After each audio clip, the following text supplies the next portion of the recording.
Welcome to Lift Your Legacy. My name is Jacob Rupp, father, husband, and rabbi. And each week we bring you an inspiring person or message to help you unlock your inner potential and create change that will impact the future. Thank you for listening, and let's get to it. Today I am thrilled to have Rivka Malka Perlman, a transformational coach and speaker, and the founder of the Redemption School. So Rivka Malka, you are very unique in the space of helping of Jewish women identify and kind of find who they really are and unlock their spirituality. Could you tell us a little bit about how you came to this place in your life and why you're so passionate about what you do? I think like most great things that you do, you ready yourself and then they come to you. So I had to get ready for this one. I had to go through my own transformation, my own digging through and painful stuff. And part of my healing was kind of lighting a way for others and giving them this opportunity, because I found that when you really dig through the tough stuff and do powerful transformation work, that unlocks your neshama completely. And for so many of us who don't deal in this world of working through your deep issues, tell me a little bit about that and what that means. All of life is about changing who you are on the inside. Hashem is sending you everything that you need to do your tikkun and to do your mission on this world. So it's being willing to look at what is really going on with you so that you can really become who you are, which means that if someone, I'll just give you a little example. If someone is in the middle of hurting you, you can do woe is me, you can play victim, and there is time to process pain, there's no question about it, but ultimately the message underneath that is, why did this happen? What is this trying to build in you? And getting support so that that thing is revealed. And how does a person start to work on that? There's 3 legs: connection to yourself, connection to others, and connection to Hashem. And for every person, it's different which door they need to walk through to first start really living in joy, start really living as a light, and start really living transcendent. So for some people, they're walking around with an image of a God that couldn't care less about their happiness and just wants to make a bunch of rules. And they can be the firmest person, but if you really push them, if you really sit in their quietest place, do they really feel like Hashem loves them? Like life is one big love fest and they're being carried, B'ni B'chor Yisrael? And no. So for that person, with I mean, that's the bottom line. If you don't have a relationship with a loving God, you're pretty much doomed. But you can't always get there. Sometimes you can't get to that loving God place. Sometimes you got to get there through connection to others. So I am building, thank God, a community of authentic connection and complete safety. It's an incredible, beautiful thing I haven't seen anywhere else, where these women are coming together and so different, Hasidic Bar Park and not yet Jewish Texas, but practicing, and they're seeing each other and they're accepting each other, and this has so much healing, and they're able to be honest with each other and not put up any facades. That's healing. And the last one is connection with yourself, because we walk around like zombies, not really addressing what's going on with us. So doing the self work, getting the one-on-one coaching and getting support. And starting to learn a little bit of self-love. How do you motivate people, or do people naturally kind of come to you and want that help? Or it sounds like there's like it's somewhat, maybe just as a man saying this, it sounds very intimidating. Sounds intimidating? Okay. Yeah, a little bit. Does that make sense? Yeah, no, absolutely not. It's not like that at all. I think people are just craving real, authentic connection. And when you give them that, when you give them safety, 2 hearts can meet. And there's something really important you should know about this work, is that there is no hierarchy. It's not even like a therapy relationship. There is no hierarchy. There's nobody who's going to fix you. It's just saying, let's meet heart to heart and be real and see what happens. And there's another thing, a very, very strong principle that underlines all of this work. And it's the principle of the tzaddik. When you get in front of a truly righteous person, you stand a little taller. You feel something is different in you. And the tzaddik, he's called the gardener, because whenever he looks at people, he plucks the rose that's in their garden and brings it as a bouquet to Hashem. He sees that stunning rose inside of you. And in all this work, huge, huge, huge, huge, the main principle, besides we're loving God, is that every person is at their core whole and magnificent. And when I'm talking to you, I'm not searching for your messy stuff, and I'm not trying to break you or say you're take control and not be a victim. I'm seeing your wholeness. You're rising to who you are. It's such a relief to be seen for your greatness. Tell us a little bit about your story, because the end goal sounds so beautiful and amazing, but for a lot of us, it's like, okay, so how do you even start there? So tell us a little bit how you got there. Okay, listen, Jacob, there's no end goal. We end when we die. That's it. What we're talking about is very hands-on work. I just want to make that clear. This is not esoteric work, but this is basic human work. For example, when someone has to build their business, right? Think about what that takes. Newsflash, it doesn't take a business plan. What it takes is that person having a transformation inside of themselves that says, I am the one that's meant to bring this to the world. I got the vision. Now I'll take the steps. Someone will help me with the steps. So that's very deep work, even though they're just creating a business, right? So I'm going to call that life mission. I'm going to call that shining your light. But what's really happening is a very practical conversation of, who are you really? How are you awesome? What do people say about you? What is it like when you walk into a room? What hurts you? What is the one problem that you can fix that nobody else can fix? So I call that soul work. Someone else calls that business coaching. But when it's not intimidating. It's supportive and clear. Do you look at it sort of completely proactively? If you say, I have an issue in this area, okay, so I have to go through this work and try to figure out, how do I get the outcome that I'm looking for? Or is the outcome always building? How do you know when you're finished because you have a certain peace with who you are? Like, how does that life work actually look? So one of my life's work is boundaries. Work in boundaries has evolved. But it's not over, I found out, right? So whereas before I was a person who would be in constant drama because people would step all over me and I would just be Mrs. Nice, nice, nice. So I got burnt enough times from that. So I started to learn, okay, good, I learned that.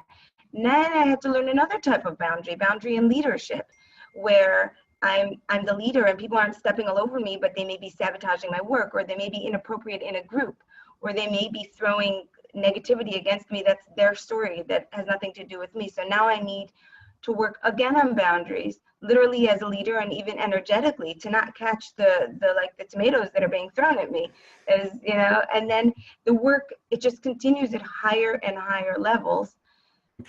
I think the Jewish woman is completely being underrepresented. So much of the Torah that's available, online, and is this, is a very male dominated kind of a Torah.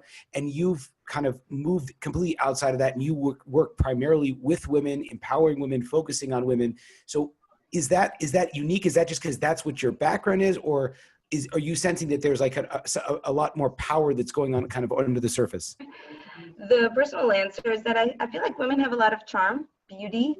They have potential for intimate connection and deep bonding, and I don't want to share that with men. So that's that. And on a global level, women have always been the torchbearers of hope and change. We have a great history. Sarah Imenu, she sent out Yishmael. She saw what was coming. Rivka, she said, hey, Yaakov, you get the bracha. You go do that. Rachel and Leah, Rachel said to Leah, I'm going to need Yaakov now. Let's make a deal. It just continues on. Leah cried her eyes out. She said, no way I'm marrying Esav. So women are shaping history. And, one of the ways we shape history is by supporting our men. I don't have a feminist thing that says women are in charge, but it's nuclear power where a woman goes. But how on a micro scale can either Jewish women on their own or as a husband to support kind of bringing out this genuine version of their wives where they feel safe and open and willing to kind of be them? Everything begins with self-love. If you don't have a healthy self-esteem, if you don't hold yourself high, you're going to put someone else low. You're going to treat someone else the same way you treat yourself. So men, start with self-love. Start with respecting yourself and being your best self, and seeing how lucky you are to have a woman stand beside you. And the same thing for women. Start treating yourself with self-respect, and notice how lucky you are to share your life with someone else. I think we blow over that. We literally blow over that fact of you're waking up in the morning and you're not alone. You know how lucky you are. Like, dye, tear your hair out, scratch your skin,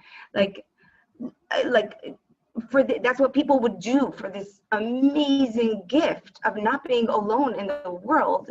This is your greatest investment, and we just blow over that like I'm married, single, it's a check in a box. It's the greatest gift, and it deserves to be nurtured. I guess for yourself personally, what does your daily practice look like where you can kind of hone in on that, maximum amount of ownership over your life and really taking account of all the blessings that you have?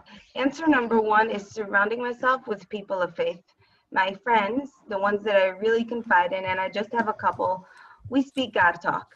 If I'm bringing a problem, I'm being heard. If I'm just sharing my day, I'm being heard, but the lens is emunah. The lens is like, why is this happening? Not like, why is this happening and why is he so, why are they so mean to me? It's like, why?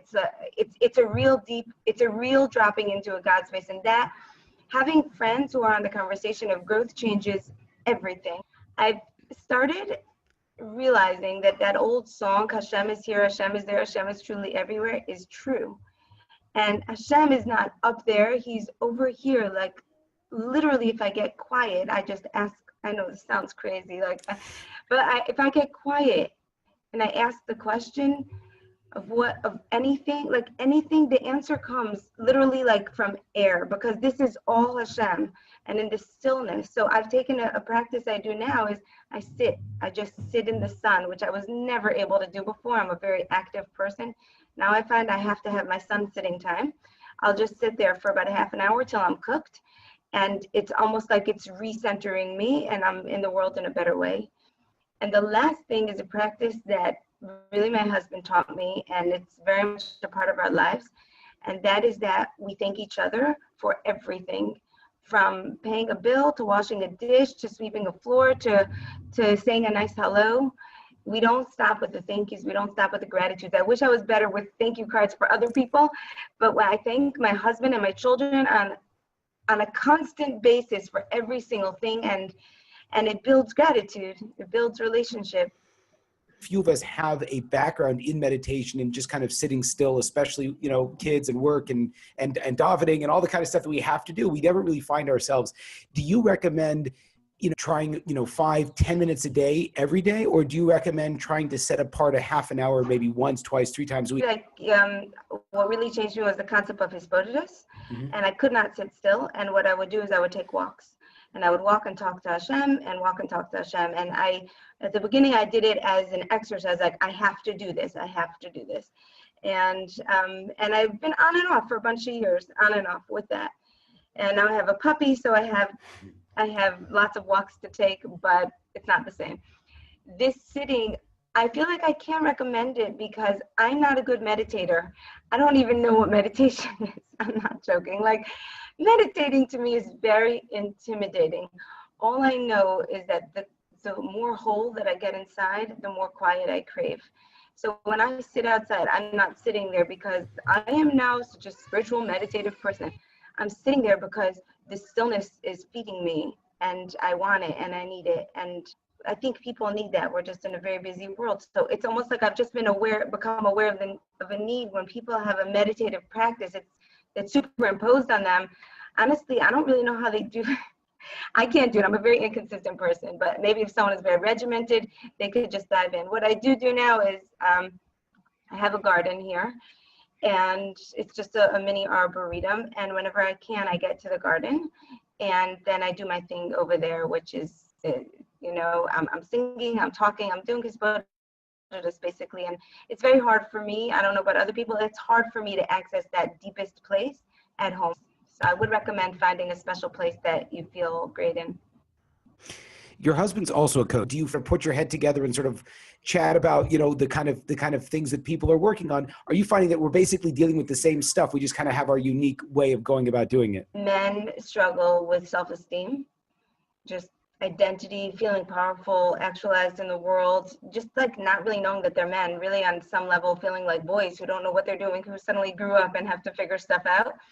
And the weight, because of that, the weight of daily living and figuring it out and parnasa just feels very, very overwhelming, debilitating, and as if like there's some guys out there who know how to do this, but not me. And every guy is thinking that. And the guys who are really, really making it money-wise, they're not making it in other ways necessarily. Very few people are like, successful on every level. So that's kind of the male thing that goes on. And then the female thing that goes on is a lot of this boundary work, a lot of confusion about, hey, I'm allowed to stand up for myself, I'm allowed to protect myself, no, but I have to be nice. And then that comes up in marriage, that comes up in in-laws, that comes up at work. That's just a theme where women just verschmata themselves and aren't true to themselves. How have you evolved, and how has the redemption retreat, and maybe just tell us a little bit about how that started? How has that evolved over time, and where do you see it going? Exposed to so much deeper work beyond my coaching school, which is the top coaching school. Do you want to go to the most expensive coaching school? Okay, go to my school. That's where I went. And it's like the founding coaching school that other colleges use their textbook to train people, even in their wimpier coaching classes. So I had all this training, then I was exposed to this deeper work, and I'm like, wow, I have to teach. But I was very new. So what I decided, I figured like in a couple years I'll teach. One night I woke up and it just came to me. I was like, oh, okay, I'm making a school. And I wrote the entire curriculum without even knowing what some of this stuff was. At that time, I wrote inner child work and all kinds of things that I didn't even know what they were. I look back now at my curriculum to say, oh my gosh, we actually did that. That teacher actually came and taught at my school. I didn't even know. So I feel that we try to force things a lot in our life. And I know I tried when I was a new coach and I had to make a living. Oh, did I try? You know how many webinars I went to and thousands of dollars on program. And here's how you should write your title so that people will buy your thing. Touch the fear point. And then when they click on it, give them pleasure, stop biting your nails. And then when they press on it, say, have beautiful hands. There are all these marketing tricks and tips of manipulation. But really what's happening when a young entrepreneur is doing that stuff is that they are self-doubting, and there's a little bit in there that's a skill set, but most of it is that they haven't really embraced their mission. They're just thinking, I need another tool. No, you need to be great. You need to be the mission. Stop trying to find ways to package it that works on a physical level in this sheker world. Be it, and that's where you're going to have the power. So I don't have a clear answer because, hello, if someone says, how much money do you want? How much money would be enough do you want your whole lifetime? Where should you say, like 10 million, 20 million, 30 million? Like Hashem could give me anything. He could give me any opportunity. He could make this as big as it needs to be. So I'm not even putting a cap on it. I'm just taking the next step. What led you to become a coach in the first place? Oh, I was miserable. Yeah, that's what happened, right? Talk to me, here I'm all pumped up, right? Talk to me a couple years ago. No, I was miserable, yeah. So when I was super miserable, I had a situation that brought me to my knees and really demolished me at the core, almost at the core. All that was left was like a little hint of me, and my whole identity was stripped. And maybe it wouldn't have been the world's biggest deal for someone else, but this was tailor-made test for me. And you read it Tzarech Aliyah, like I had to go down. So down I went. I was so down, Jacob. I was down. The world was not my friend. And even taking care of my kids, like I took care of them, but like my heart was like just in agony. And actually that's what led me to coaching. This Rabbi Niven is really a pioneer in from life coaching. And I had heard his classes at one point, so I was on his email list. So I get this basic email. I wasn't attending his classes anymore. And I decided to call him to get coached, but I had never gotten coached before. And I coached him, and I spoke to him about what I thought the topic was, which was, I just can't feel my parenting anymore. I'm disconnected. Like I'm here, but I'm not even here. And I used to be the mother of all mothers. I was arts and crafts fireplace mommy, and I don't even know where I am anymore. What happened to me? So that's how we got into it, and then we continued to coach consistently for 4 months, very intense 4 months, sometimes twice a week, in between email, just really chipping away at this trauma and building me up again and finding myself. And towards the end, maybe I brought up coach, I'm not sure. And he said, yeah, you should do that. You should really do that. So he was a messenger for me. When something is meant to happen, it's meant to happen. I had to come up with money at that time, $5,300. But usually, like most times in life, when you're down and out, you're also broke. So I'm like, $5,300. So first time in my life, I went to a gemach, and whatever this was affected my husband also. This was a blow to our entire family. So we were just kind of supporting each other, like on, being each other's crutches. And I wasn't even going to involve him in this. Like, okay, and by the way, now I'm going to have to get money from a gemach. So I did it myself, which was like a really big move. I went to the gemach, and what do you know? They said, here's $4,000, and you need 2 co-signers. So I went to the first co-signer. It was not a problem. And the second co-signer, they say, you know what, we want to sign for you. And also we want to give you a little bit of money so that it could take off less from the gemach, so it won't be so hard for you to pay back. Because I know gemach, you have to pay back quickly. For us, you could pay back slowly. They completely offered this. How much was it? $1,300. Are you serious? That's crazy. Dead serious. This is how Hashem works. When it's time, you're coming out of Mitzrayim, and he will pull every string to make that happen. He will show you the way. In everything that you've seen, and now that you have all of this deep work within, the world of coaching and life transformation and everything like that, and then you also know the Torah and everything like that, do you feel that they're essentially saying the same thing? But in my experience, I'll say this element and this awareness and this opening up of yourself and this becoming the real person that you want to be, you don't find that in day-to-day living unless you really have good glasses, which most of us don't. You're right. It's upsetting. It makes me crazy. I try to bring this coaching work to the Kiruv leaders. I'm like, I stick my nose in there. I'm like, I was a Kiruv leader. I know what it's like. You're trying to influence people. Stop trying to influence people. Be with people. Just be with them. Honor them. Show them your real self, and it's gorgeous. And they can't help but be moved by that connection. I'm trying to share this approach because I do believe that we need it desperately. We're fragmented, we're hierarchical, we're better than and worse than, and labeling and boxing, and we, in doing so, we throw away basic Torah principles. Everything I'm saying, I can show you direct sources from the Son of a Rebbe, sources from the Ramchal, sources from Rabbi Nachman, sources from the Or HaChaim. None of this is new age. It's old and it's ancient. We learn about Dan Lakav Schus, judge someone favorably. What does that mean? That means to look at them, to see their beauty, their magnificence, and start your conversation from there. The whole thing, every lesson that's in the Torah is in this. You're 100% on target. You totally intuited the truth. But it does need to be repackaged because we have been given the same wisdom so much that we're dead to it. We've been given Hashem is truly everywhere forever.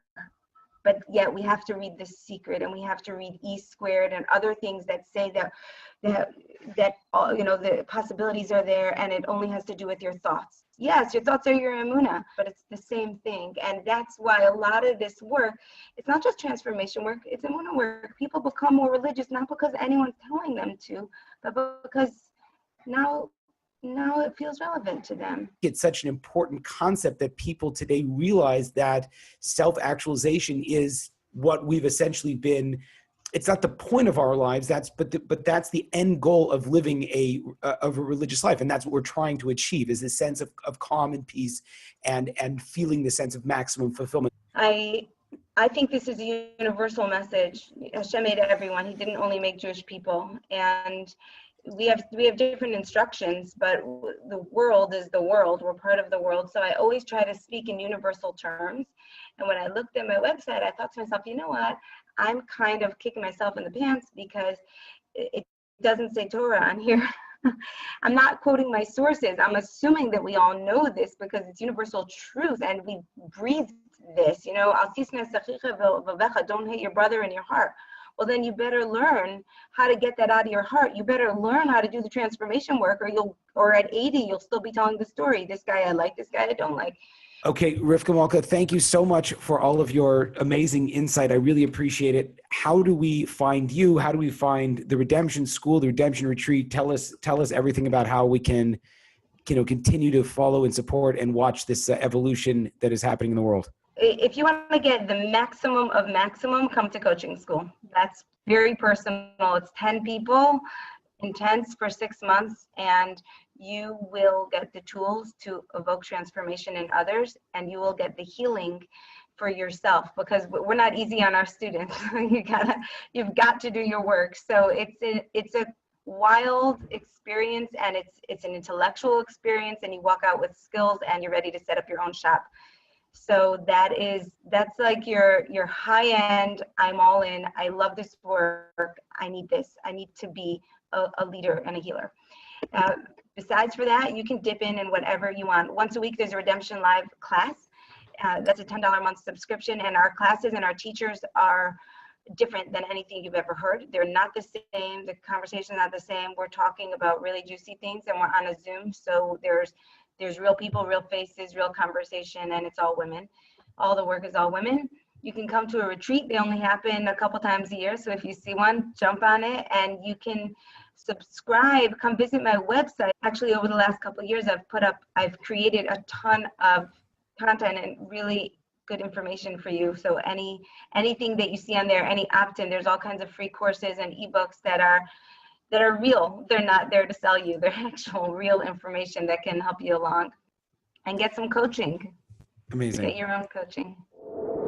It's so important to take action on good advice when you hear it. And so I'd encourage everybody to reach out to Rivka Malka, or if you happen to be a man or a female as well, you could schedule a free coaching call with the Lift Your Legacy coaching group on the Facebook page, Lift Your Legacy coaching group.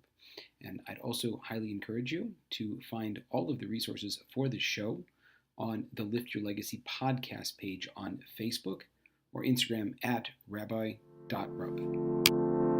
There you have it, folks, another inspiring episode. If you enjoyed this, I ask you to please share this with your friends and to like us over on Rabbi Rupp through Facebook or on YouTube. And the more that we're able to get these important messages out, the more that we can really make an impact in the world. So I encourage you, please, to stay tuned.